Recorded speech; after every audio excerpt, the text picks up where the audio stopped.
কথায় আছে চোরে নিলে কিছু না কিছু রেখে যায় আর আগুনে ধরলে সবকিছু পুড়ে ছারখার করে দেয়।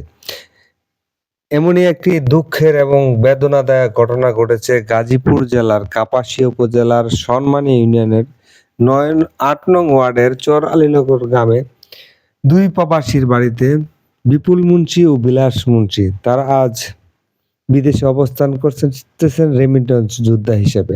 বাড়িতে তেমন কেউ ছিল না, বাড়িটি ছিল তালাবদ্ধ। তবে তাদের এখানে বসবাস ছিল। দেখতে পাচ্ছেন আপনারা বাড়ির কোনো অংশই অক্ষত নয়, সবকিছু পুড়ে একেবারে কয়লা হয়ে গিয়েছে। আপনারা দেখতে পাচ্ছেন খাবারের জন্য যে রাখা হয়েছিল চাউল, সে চাউলের কি অবস্থা।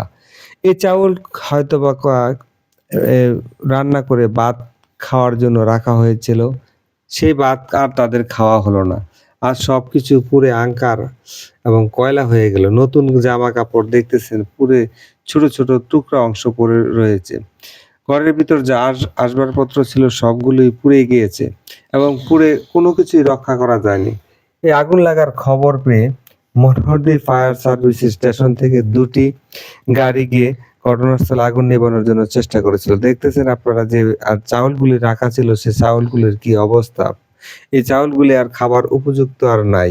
কিন্তু চাউলগুলো কিছুটা অক্ষত রয়েছে, যারা পশু পাখিরা খেতে পারবে। কিন্তু ঘরের যে আসবাবপত্র রয়েছে দেখেন খাট, এই খাটটা পুরো একেবারে আঙ্গার হয়ে গেছে। টোটাল ঘরটাই যে টিন শেডের ঘরটি ছিল সেই ঘরটি অনেক কিছুই জিনিসপত্র ঘরের ভিতরে ছিল। দেখতেছেন কি সুন্দর এবং দামি একটি আলমারি ছিল। সেই আলমারিটি আর এখন আর কোনো কাজে লাগবে না। সেটি ভাঙার হিসেবে বিক্রি করতে হবে। এরকম অনেক মূল্যবান সম্পদ ছিল এখানে এই ঘরের ভিতরে। অক্ষত রয়েছে কিছু, সেই অক্ষত জিনিস দিয়েই দেখতে পাচ্ছেন একটা বাটি, সেই বাটি দিয়ে অক্ষত থাকলেও কিন্তু ঘরের মূল্যবান জিনিসগুলি পুড়ে ছাই হয়ে গিয়েছে।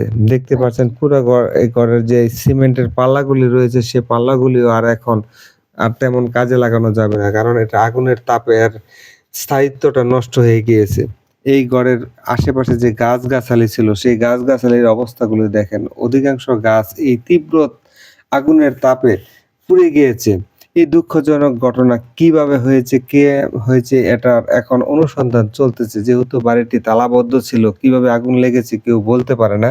যেহেতু সন্ধ্যার সময় এই ঘটনাটি ঘটেছিল, পরক্ষণেই ফায়ার সার্ভিসে খবর দেওয়া হলে ফায়ার সার্ভিসের ২টি এসে আগুন নিবানোর পাককালেই ঘরের সবকিছুই পুড়ে মাটির সাথে মিশে গেছে। দেখতে পাচ্ছেন আপনারা একটা পানির ট্যাঙ্কি কিভাবে পুরো একটা সাইড ড্যামেজ হয়ে গেছে।